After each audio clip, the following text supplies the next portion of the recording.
I'm really thankful that you all could be here tonight. Thank you so very much. I just want to acknowledge a few folks in the audience. Our chaplain, Dr. Craig Coker, is here tonight. Man of a big heart and great spirit. And we have Professor Benway from DCU, who brought her class here tonight. Professor Benway, thank you for being here. So it's a real treat. Tonight we're going to hear from Mr. Hartanto Gunawan. In Thailand, I just use the honorific of the word professor. I call him Ajarn. And so I first met Ajarn when I was in Thailand on sabbatical. And I was away for a year, all of last academic year. And the goal of my sabbatical was to learn more about human trafficking or modern slavery in Southeast Asia. I've done work on human trafficking, looking at data and statistics. And I've done various projects that are academic and intellectual. But I honestly just wanted to go beyond the numbers and be more in a part of the world where there's a high prevalence of people being bought and sold, and just to get a better feel of what's happening culturally. And so I had the pleasure of being in Thailand for a year to experience more of the culture and way of life out there. Another big intention that I had over the year was to seek out teachers who teach meditation, especially teachers who speak English who teach meditation. And so I went to different monks and different retreats over the year to try to learn more about mindfulness and meditation. And one day I stumbled across the Temple of Dawn called Wat Arun on the Chao Phraya River, which runs through Bangkok. And right inside the Temple of Dawn, there was a school where I heard there was a meditation teacher who was Ajarn. But what I didn't know was that school was focused for helping impoverished youth to help them get out of conditions of exploitation. And one way to be exploited in Thailand is to be trafficked. And I didn't realize there would be a meditation teacher who also had an interest in human trafficking. And so I wanted to bring Mr. Gunawan here to the United States to help open a little bit more of the door between the University of Richmond and in Thailand. I think there's so much to learn and appreciate about Thailand and Southeast Asia. And tonight, Ajarn will be sharing, I suppose, on several topics. I believe that the title of your talk tonight is The Benefits of Meditation in a Stressful World. I suppose Ajarn will be speaking for a while, and then we'll have time for Q&A. But otherwise, let's give it up for Mr. Hartanto. Kathleen. Sawadee Krab. Thank you very much, Mr. Craig Chaplain and Mr. Montai, for having me here today. It's an honor, it's a pleasure to be here. And I just came back recently also from my tour of lectures, speeches, presentations in New Jersey, New York, Ohio, and Florida, giving a speech about the benefit of meditations and how can meditation help to prevent opioid addiction, and how can help the recovery.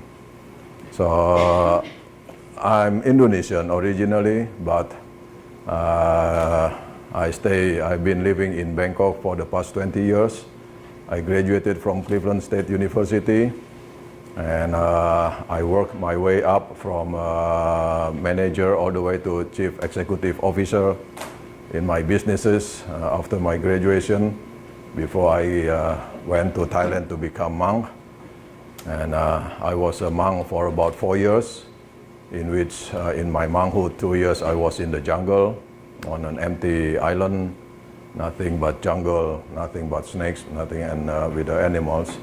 So that's when I started my meditation on an empty island under the tree with a mosquito net, sleeping, lying on the trunk of the tree.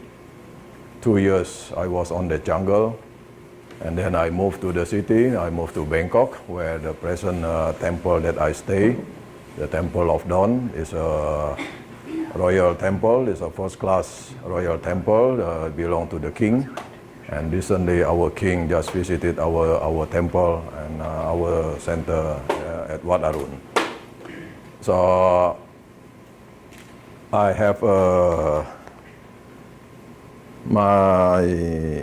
This is the Perry Peltz Show on Sirius XM. Here's your host, Perry Peltz. Welcome back, everybody. We are continuing our conversation about mental health. We spend so much time taking care of our bodies and talking about our bodies. We oftentimes forget that there are actually things we can do to improve brain health. How to do that? Joining me today, Hartanto Gunawan. Hartanto is a graduate of Cleveland State University. He is a former Buddhist monk and a world-renowned meditation instructor. William Villafranco is also with us. He is the founder of the Villafranco Wealth Management. He is also a trustee of the Virginia B. Tolman Foundation. Thank you both for being with us. We really appreciate it. Thank you, Perry. Thank you, Miss Perry. So let me start. Bill, let me ask you, how is it that you wind up teaming with Hartanto? And tell us a little bit about the Community Learning Center that you started in Bangkok. I was introduced to Hartanto 15 years ago from a client who had been visiting Bangkok for a number of years and witnessed the poverty and the situations for young girls when they were 18 years and older, asked to leave the many orphanages they were living at. Many of them, the only choice they had, it seemed to them, was in the field of the human trafficking area. I met Hartanto after my client suggested that we talk about the possibility of opening a school using the meditation principles that Hartanto had developed from his years as a monk. We started off talking about the use of meditation. We talked about what might be the best avenue for these girls. And then we talked about how it might get funded. Hartanto and I decided, along with this client, that the school would focus on discipline, would also focus on meditation. After 1 year of formal schooling as a nursing assistant and his various principles, the girls would be given and awarded a certificate of employment.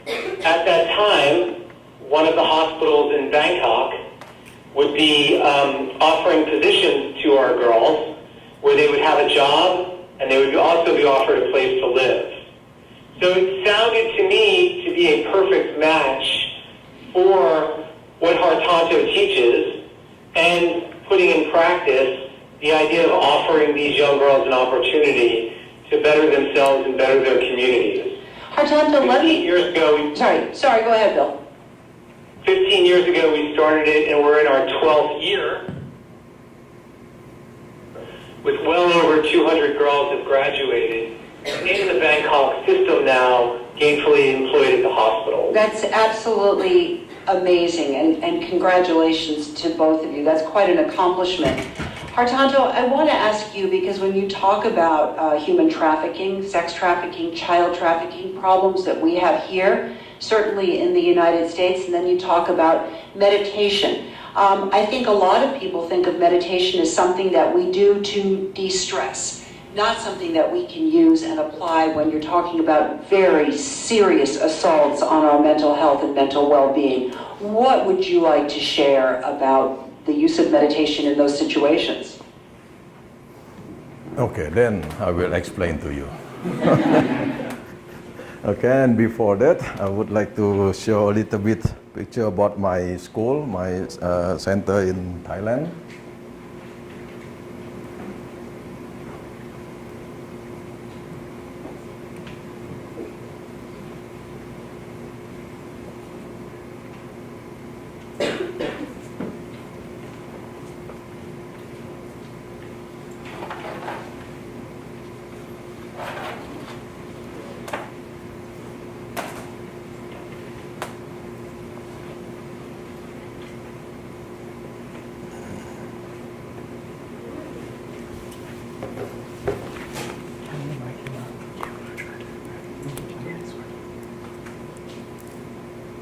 Sorry.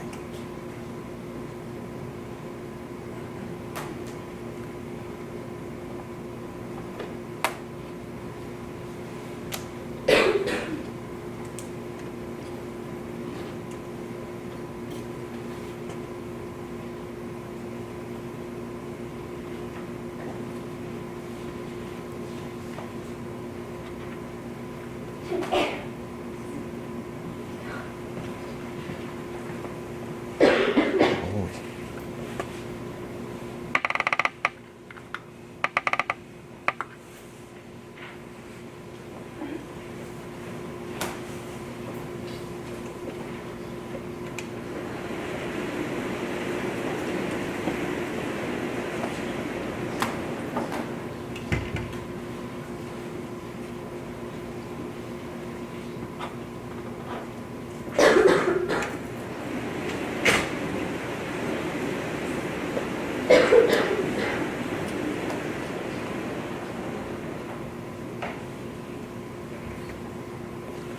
Okay, so this is the school, the center that I have in Ajarn. This is the Deputy Chief of Mission of the U.S. Embassy that come to our graduation ceremony.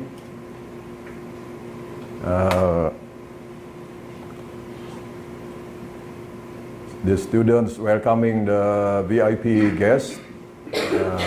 You can see the flag between the Thai and American flags. The Royal Thai Navy, who always help us in any functions or ceremonies that we have. And this is inside the ordination hall, where the most sacred place in the temple in Thailand, where usually our king come to this place to do the ceremony. And this is when we distribute the certificate to our students. And this is the Deputy Chief of Mission with our students. And you can see that the fruit carving that our students learn. And the Indonesian ambassador, they also come to our center. And you see the pagoda behind, that is the landmark of our school. It's the landmark of Thailand also. And these are the students. Aside from the young girls that we prevent them from human trafficking, we also have small children from the slum area that come to learn to our center. And this is U.S. ambassador to the Kingdom of Thailand. When our center being the highest, having the highest success rate in the world, 99% success, and we receive U.S. Federal Assistance Award, in which we use the fund from the U.S. government to buy computers, and we set up a computer lab in our center, and U.S. ambassador come to open the computer lab, the first in the history of the temple.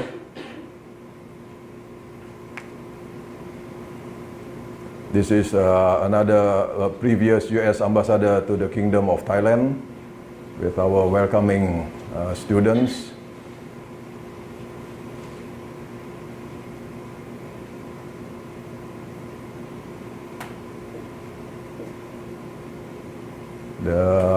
Our students teaching how to do the garland making to Madam Ambassador.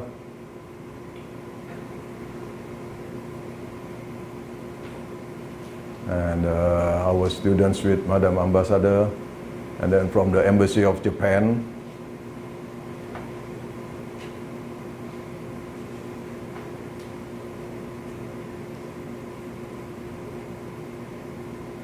This is in front of our school in Thailand. This is the curriculum for the boys. We have electrical and electronic curriculums. where we have a cooperation with Hitachi and also Nissan Motors and Siemens of Germany. They will take all our students. And assistant nursing curriculum for the girls, where we cooperate with Siam University and together with Thonburi Hospital, Samut Sakhon Hospital, with a guarantee employment upon graduation. And this is during the graduation ceremony.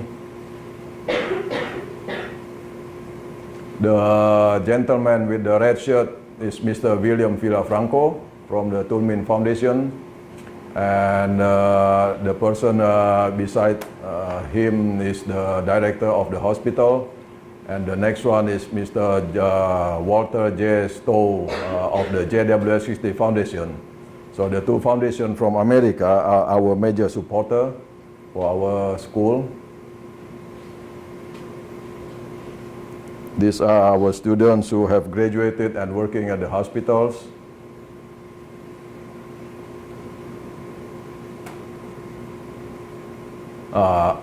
We have fruit carving curriculum in which we try to preserve the Thai culture.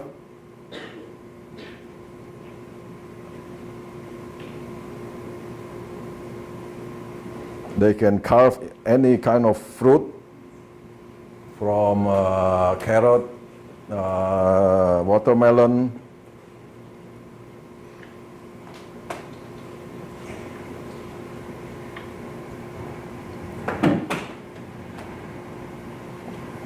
the Thai cuisine, Thai dessert curriculum, Thai classical dance. We've been in many performances on the occasion of King's birthday, Queen's birthday, the Thai classical music, computer,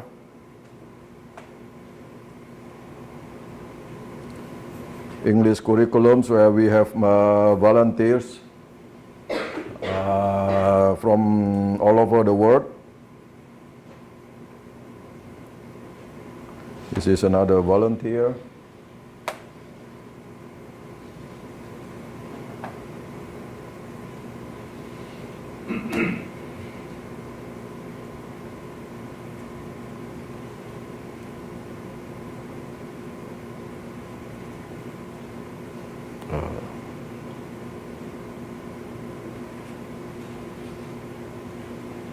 Oops. This is curriculum for children.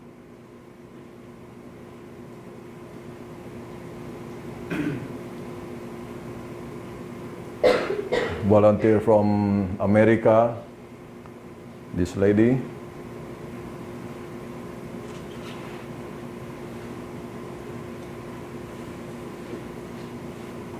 This is our morality and discipline.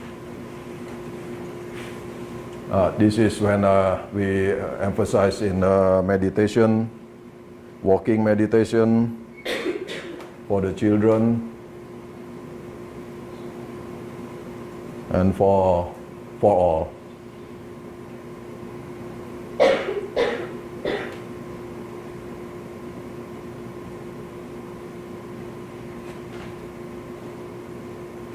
And social activities that we take all our students. This is mentally, physically and mentally handicapped children. This is when we set up the flood barrier in a big flood in Thailand 6 years ago, cleaning the community, cleaning the street, cleaning the temple, donation. On the National Children's Day, our students will cook.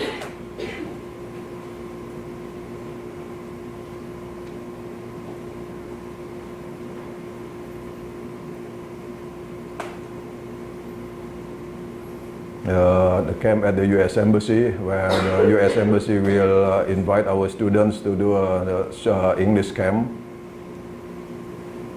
And finally, we, on behalf of the Thai people, I would like to thank you, America, for all your help, because the fund that has been used to help our students are coming from the two foundations from America, with some fund from the U.S. Embassy in Thailand. So I thank you very much for all your help. And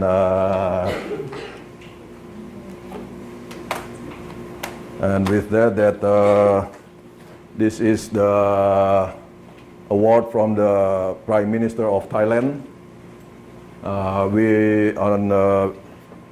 Sure, go ahead. Sorry. Yeah.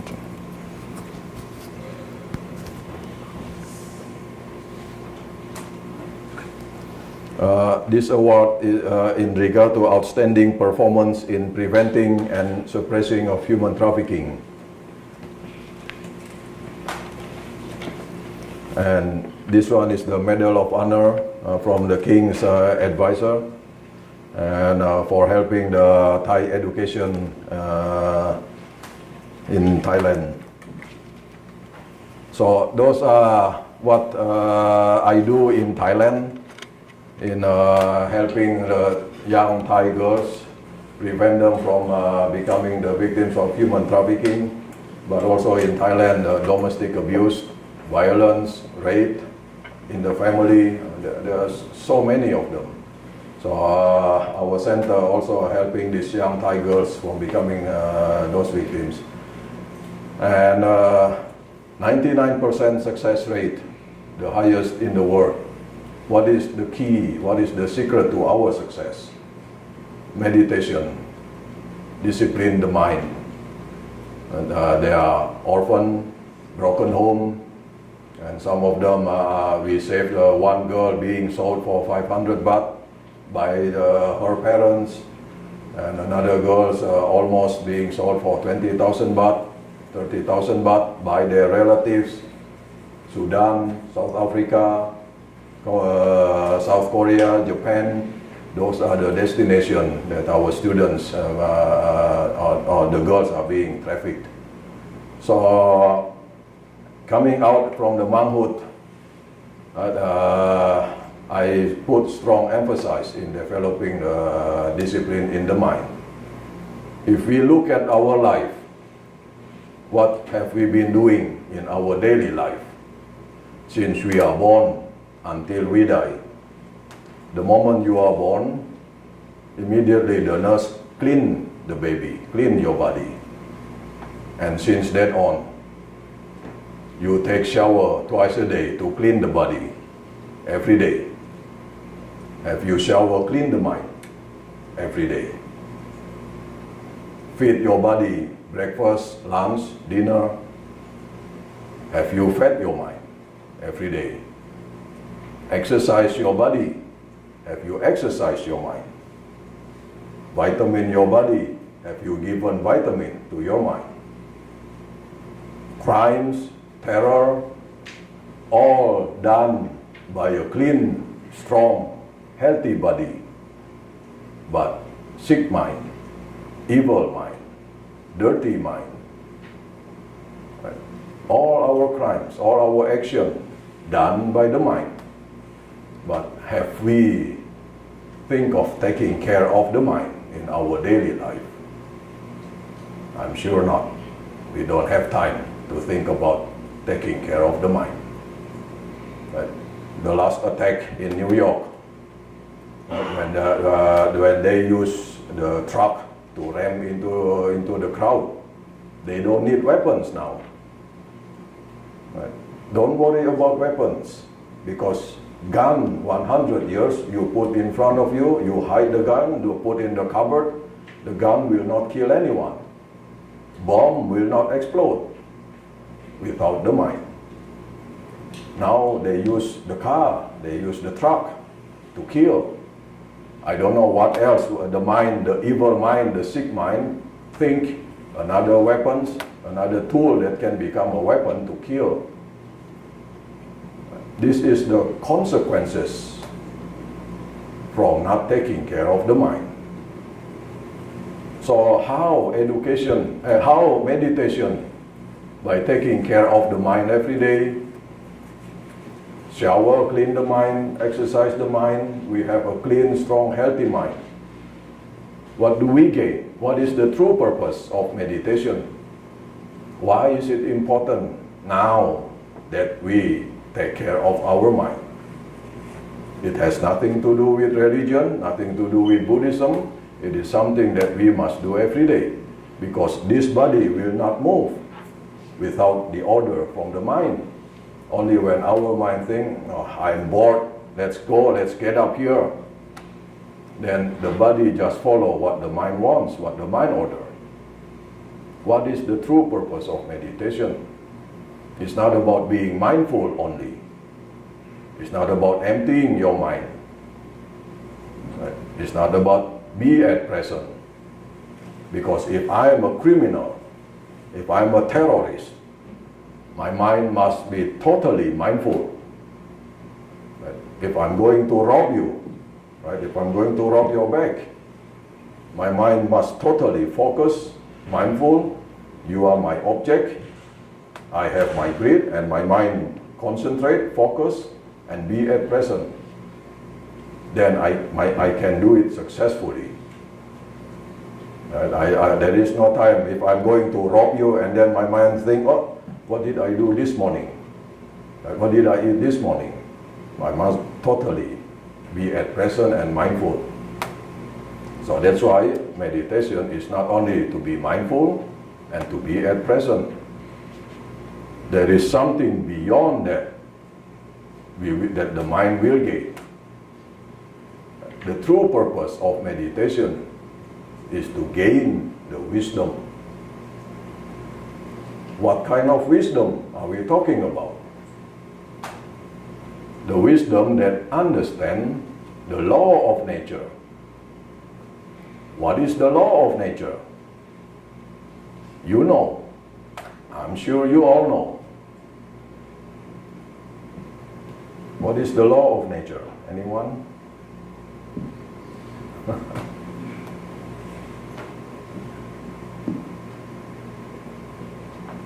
Anyone?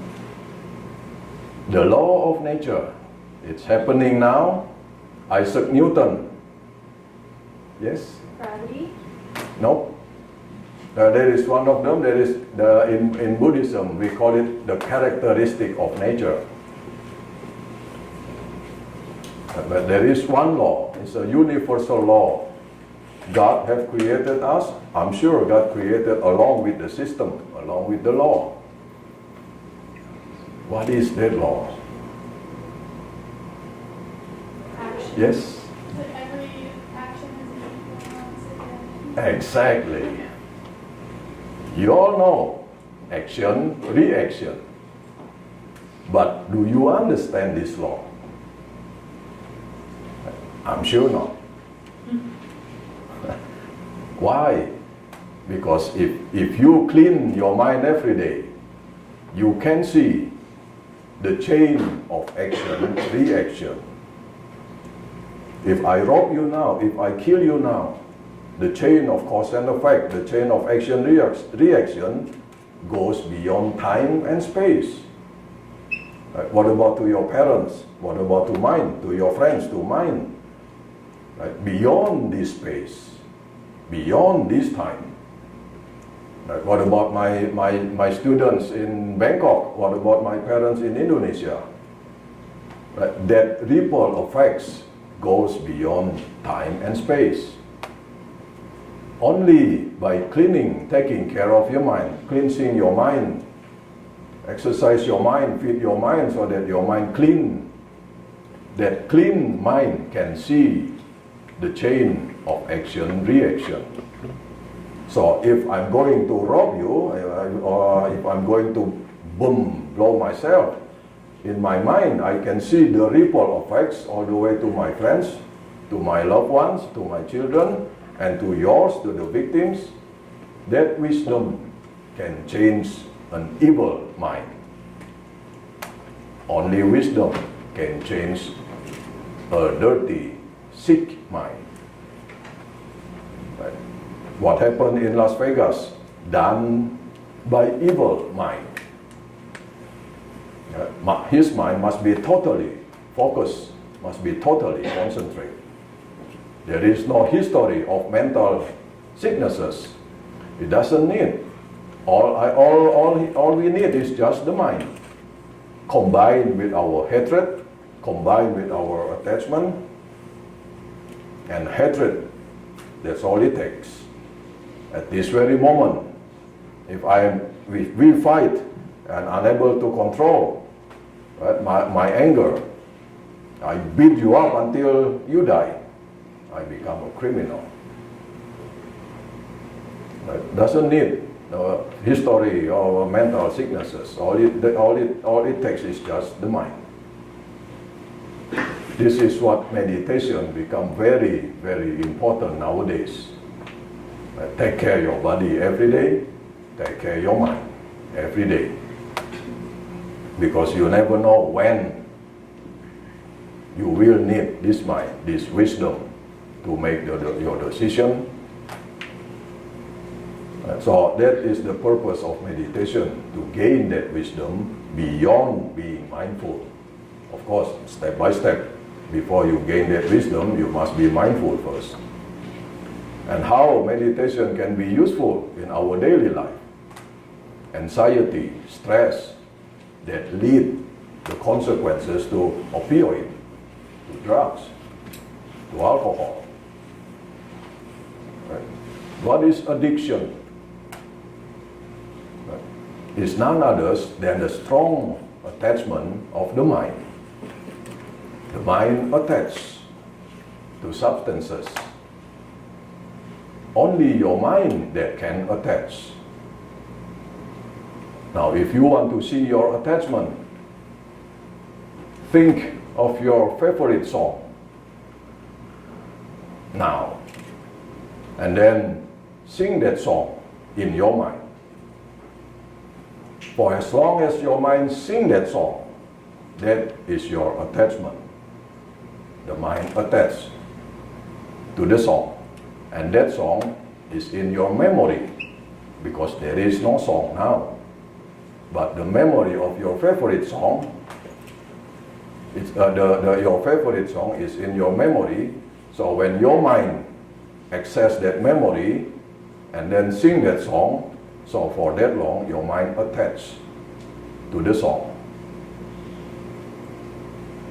So meditation is to understand this law, and another one is the law of gravity. Right? The law in Buddhism, we call it the impermanent. Whatever rises must fall, including our emotion, including our anger. When we get angry, if our mind not attached to it, that anger will fall by nature. But if our anger arises, our mind attached to it, think about it, then that anger lasts long and will get more because your mind attached to that anger. The stronger the attachment, the bigger the anger. Questions so far? Yes. Are there no attachments that you find beneficial for humans to have? Like attachments to a significant other or attachments to family? Oh. In terms, how does that work within mindfulness? Wisdom. If it is good, go ahead. I have attachment to do all this, right? To have all these girls. And I'm happy if I see them graduated, having a new life, having have a good salary, and build their hometown. I'm happy and I'm attached to that happiness and to what I'm doing. Nothing wrong, go ahead. But if it is negative or bad attachment, the idea is to quickly detach so that you can bounce back quickly. Yes? What dictates if an attachment is good or bad? Pardon? What dictates if an attachment is good or bad? Wisdom. By seeing the law of nature, the consequences, If it is good, give good consequences, the ripple effects to so many, go ahead. If it is bad, let it go. That's why you need both the law of action reaction, understanding them, and the law of gravity or the impermanent. Right? These two laws that you need to research when you meditate. Thus, meditation is not emptying, silencing your mind. You are doing research. Right? It is scientific research that you know, but you haven't understood. Just like when you study physics, chemistry, you learn the theory. If you don't do the practice, you don't understand. Meditation is the same. The law of nature is the same. We know, but if we haven't practiced, we haven't seen the real impermanent, we haven't seen the chain of cause and effect, the attachment, the desire, we cannot let them go. Our mind still attached to them. In one day, you can see the action-reaction of your mind non-stop. At the end, of course, stress. At the end of your day, boy, I'm so tired, I'm beat. Because it's a non-stop action-reaction. Your mind keeps reacting to everything that comes into contact with yourself. Meditation to slow down the chain of action-reaction. In one day, actually, you don't need to react to everything. But untrained mind just keep reacting to everything, then stress, anxiety. Examination. The moment you think up to next week I have exams, your mind attached to it. Right? The stronger the attachment, anxiety, stress, the consequences. How to manage, how to cope with the stress. Let it go. But you have to see the law of impermanence, the law of gravity. So that when your perception arises about next week examination, right, your mind quickly let it go. By the law of gravity, that perception will fall and your mind still at peace, then you can concentrate. Instead of worry or anxious about the test, you can concentrate. Now I have to study. I have to read the subject.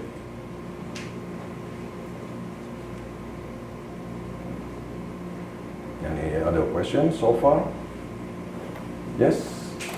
Ajarn, here in the United States, many of us are Judeo-Christian. We follow that faith.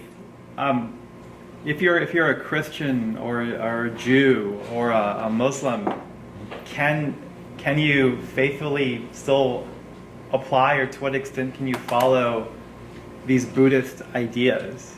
Absolutely, because it has nothing to do with religion. It's scientific. It's science, the law of nature. Everybody in Christianity, what goes around comes around. In Islam, you reap what you sow. I grew up in Indonesia, the most populous Muslim country. So they're teaching the same, the law of nature.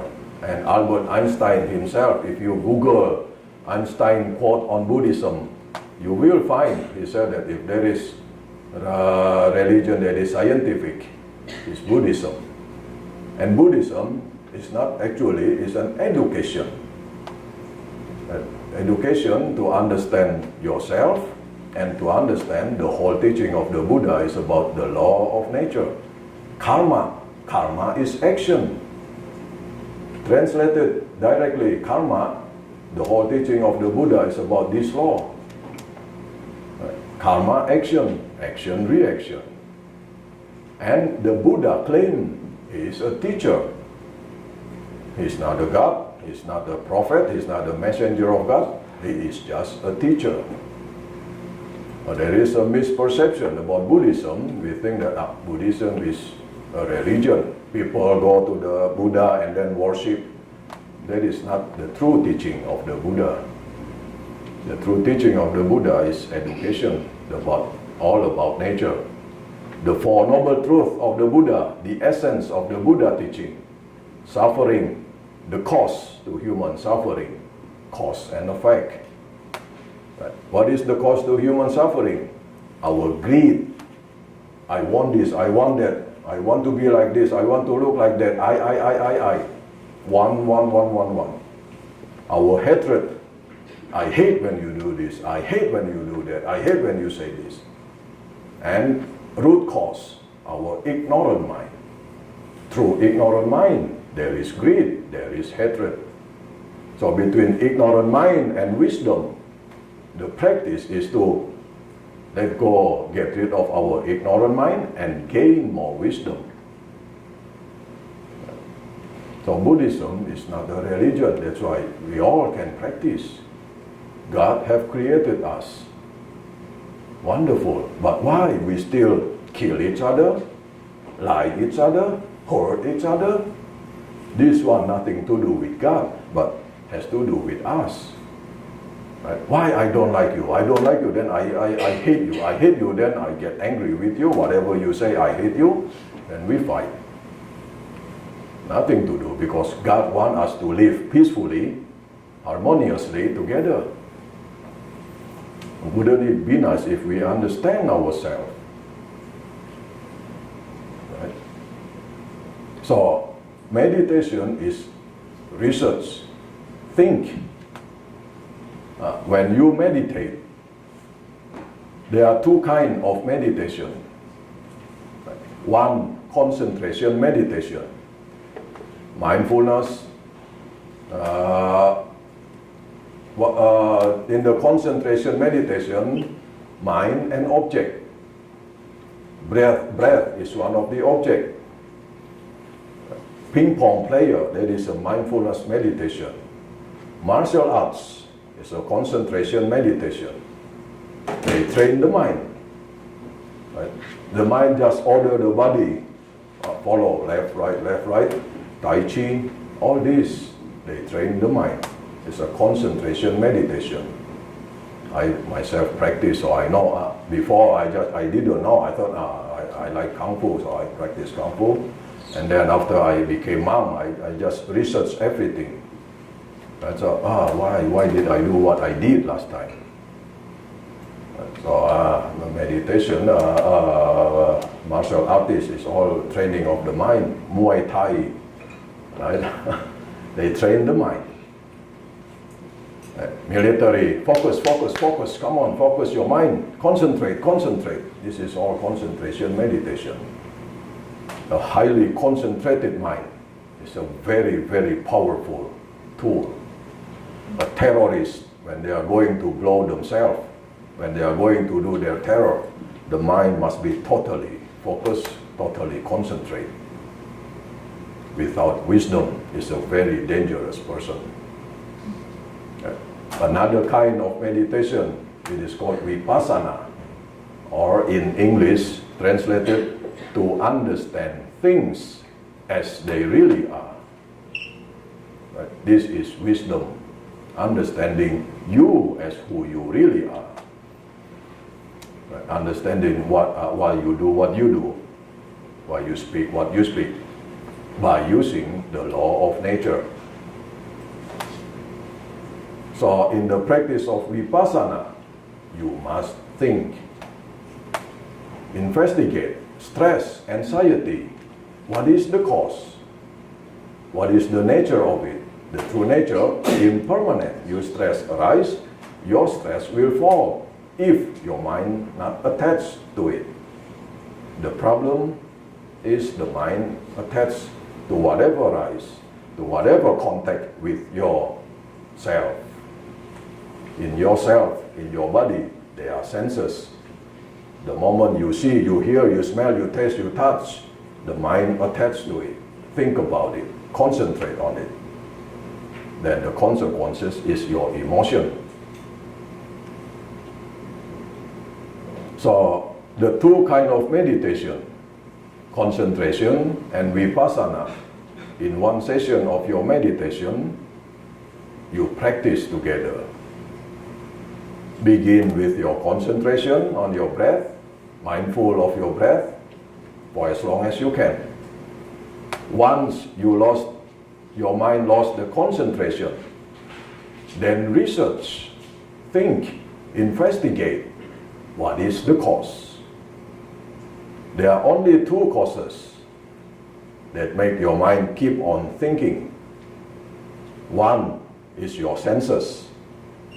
What you see, what you hear, what you smell, what you taste, what you touch, then your mind attached to it, think about it.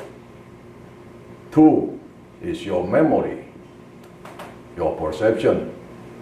Right? During your meditation, the moment the memory or perception of examination next week, your mind attached to it, think about it, concentrate on it, then the consequences is your emotion, your stress, your anxiety. So in your meditation, research on this, confront it, see, understand it, learn it, the nature of them. By then you can let them go. Prevention has always been the best medicine. Prevent the cause, prevent the action. Any questions so far? Yes. What if you can't predict the cause and effect of your action? What if you don't have access to all the information? You're not exactly sure what the direction of sudden actions.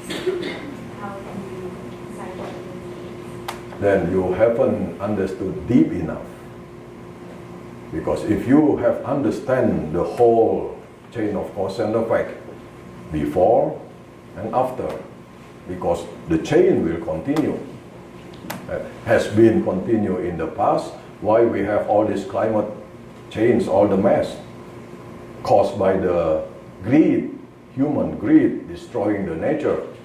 Now the consequences is all the climate change. Right? And then if you continue further, research further, what will happen next? Just follow the law of nature. If you understand this law, that's why I said, you will do something now. In my case, when I was a monk, I warned my disciples when they come to see me, when they came to see me, when I was still a monk. At that time, at the year 2000, when I moved from the jungle. So when I have a visitor, I warn them, be careful. In the future, hot will be very hot, cold will be very cold. Rain will be lots of rain. This is my warning to my disciples at that time. The year 2000, 17 years ago.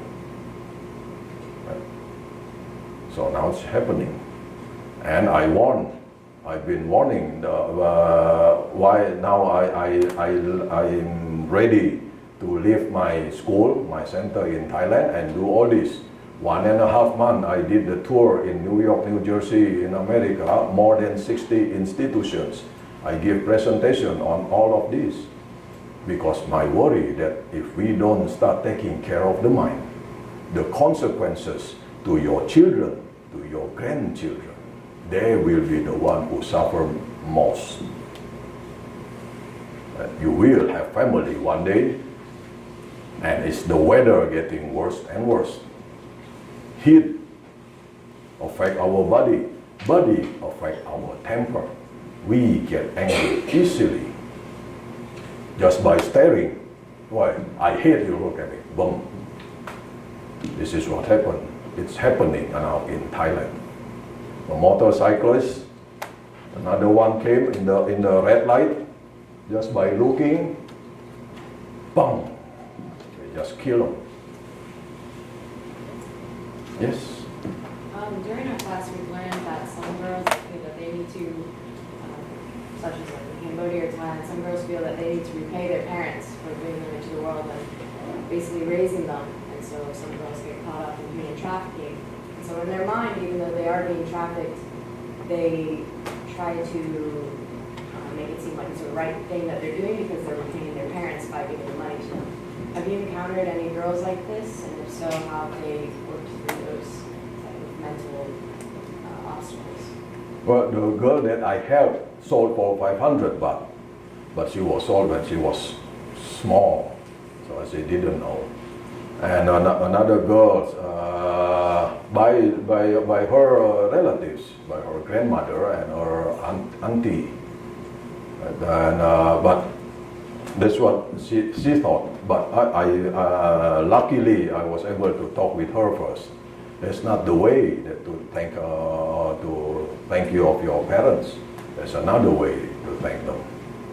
And so then I take them to our center, and with their 1-year program finished, and then with the salary, because she become a very diligent nurse at the hospital. She take all morning, afternoon, evening shift. She make more money than undergraduate employees. So she sent back to her mother, because she's very happy that she didn't follow that tradition. And I cooperate also with the Thai government and to give information and knowledge to the parents in the villages, in the tribal, in the hill tribes people, educate them, because they are very uneducated.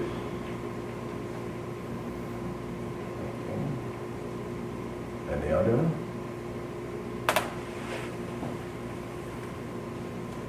Yes?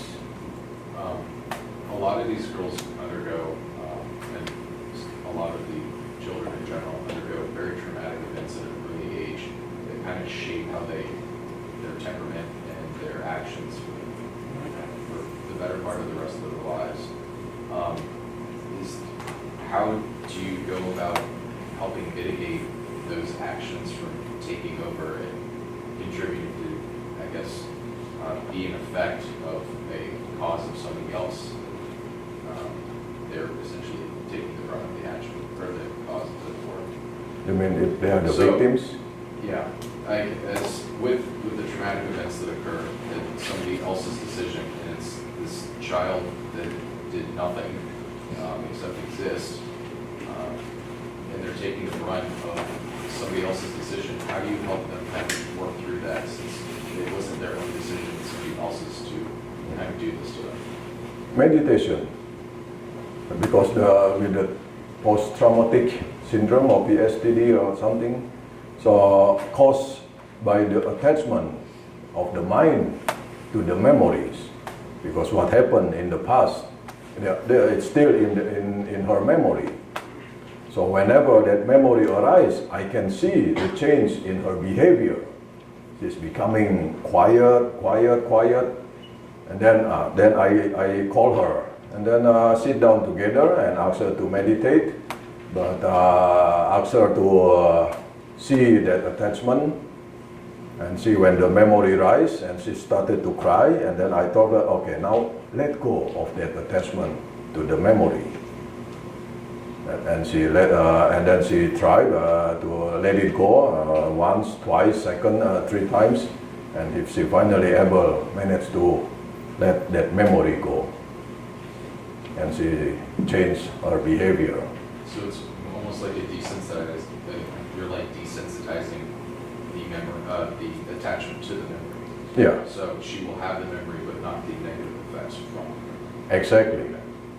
Because this is what caused the stress, the anxiety, the sadness, caused by the memory and the mind attached to it. The same thing with the opioid. When they become the victims of opioid, and the recovering, during the recovering, and whenever the memory of that drug or substances or the incident happen, quickly someone have to be near with him, with the victims, and tell him to let it go. At the beginning, if you cannot change the object, by changing an object. So in the case like many of us that say when we are in panic mode, and then we think, take a deep breath. What happened at that time, when you are in panic, your mind attached to something that causes your panic. So when I tell you, take a deep breath, that means your mind must let go of that attachment first and then concentrate on your breath. So change the object from your memory of your perception to your breath. So this panic will subside, will come down. Yes? So the process of letting go of those things is just so hard. We, even in our own lives, we can, the stress of an exam, you think, well, let it go, but it's really hard. It is indeed. So, and how much more so, of course, a deeply traumatic experience, which has all the more power. Are there some kind of basic techniques that you teach in meditation that we could work on or be aware of that might help us learn the process of detaching, the process of letting go? Shower meditation. This is the one that I invented, I created, because I realized if I ask you, all my students, I tell them, wake up 4:30 in the morning, meditate. If I ask you, wake up 4:30 in the morning, will you do it? I'm sure not. Attachment to comfort. And when I was a CEO, I woke up at 7, but since I became mom, 4 o'clock, 4 a.m., I woke up and meditate. And the best object, the best way to fight that attachment at 4:30 in the morning, whenever the mind creates an excuse due to that attachment, my mind said, no, get up, wake up. So wake up 4:30, even though I'm sleepy, but I force myself to meditate. That creates the willpower. If I keep pushing you, that your mind, no, cannot. But at the same time, your willpower develops until finally you push me back enough. That willpower develops along with the concentrated mind. And so whenever that attachment arises, you need that willpower, and that willpower gained from concentration meditation. So every day we must take shower to clean the body. Usually, what happens in your mind when you take shower? Sing a song, think, what do I have to do, where do I have to go, what do I have to buy, so many things, or sing a song. Well, such a waste of time. Why don't we use this time? Clean your body, clean your mind. The idea, the technique, just like Tai Chi. Have you heard of Tai Chi? I'm sure, right? I practice, so I know. But all the object is all your bodily movement. So why don't you use this in the shower when you soap? Be mindful of all your bodily movement. When you shampoo, when you clean your body, totally mindful. Don't let a single word arise in your mind. Exactly like Tai Chi. A Tai Chi become a master because the mind totally mindful of all the object of the bodily movement. And a martial artist, that's why the mind totally mindful, the mind totally strong. That willpower. So in the shower, you spend 10 minutes, 15 minutes in the shower, meditate. Be mindful of all your bodily movement. That your mind become more mindful, more aware. So whenever that attachment arises, your mind mindful already, ready already, then the mind can let it go. Shower meditation. So that you don't have an excuse. The mind doesn't have an excuse not to meditate. The only excuse the mind makes in order not to meditate is the attachment. But in the evening, oh, I'm too tired, oh, I'm too busy, oh, I have to do this, I have to do that. Impossible if your mind doesn't have the time to take care of itself. 2 hours we spend for the body. Impossible if you don't have 15 minutes to spare for your mind. So I'm sure at the beginning the mind create all the excuses, but in the shower, clean the body, clean your mind at the same time. You are meditating. What is the benefit? So during the day, if you can be mindful 15 minutes, 10 minutes in the shower, the whole day you are more mindful. The meaning of be careful when you drive, be careful when you go, when you walk. That means your mind mindful. If your mind mindful while you are driving, you are careful. The same thing, if you can mindful in the shower, so during the day you are mindful. When you walk, when you read, when you study, you are mindful, you focus, you concentrate. I have a girl who is following me for the past 8 years. And she has been meditating. I think it's in the picture. She has 4.0 grade point average in the past 5 years. And my students, all the girls, when they came from their villages, when they take the examination, they fail because they are all come from villages. And when they have the interview, they cannot speak English. So they failed, but I asked the dean, give them a chance. At the end of the curriculums, our girls perform in the top 10 in the class of the assistant nursing curriculum every year. Why?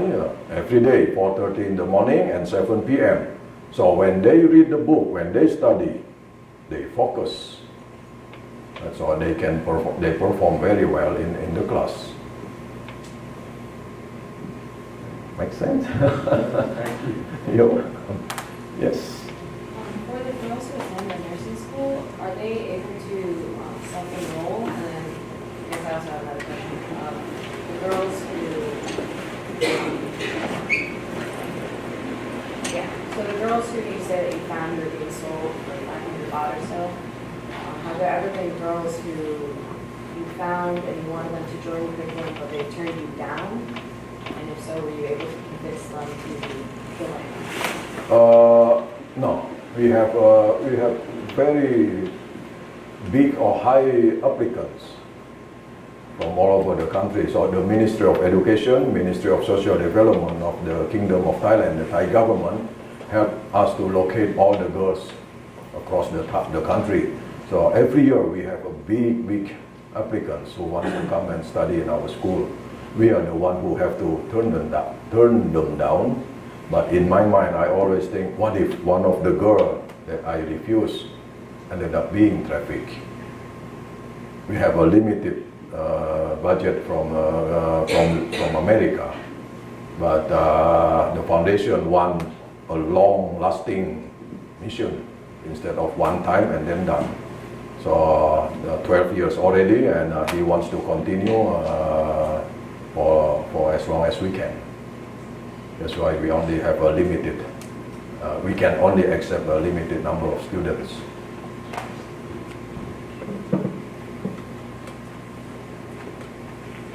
I want to be mindful of the time. I know some folks may need to get going, but otherwise, I guess I just want to say thank you so very much, Ajarn, for your presentation and sharing. So why don't we show our love?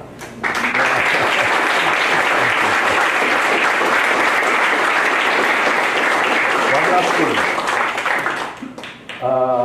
In our center in Thailand, we have an internship program. I have one internship come from University of Florida, Tallahassee, that did the internship in our school.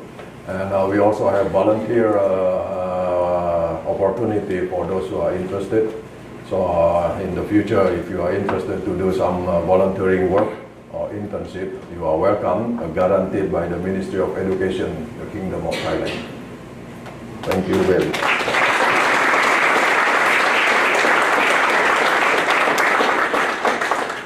So thanks, y'all. And I know Ajarn will be sticking around for a bit if you have other questions and you want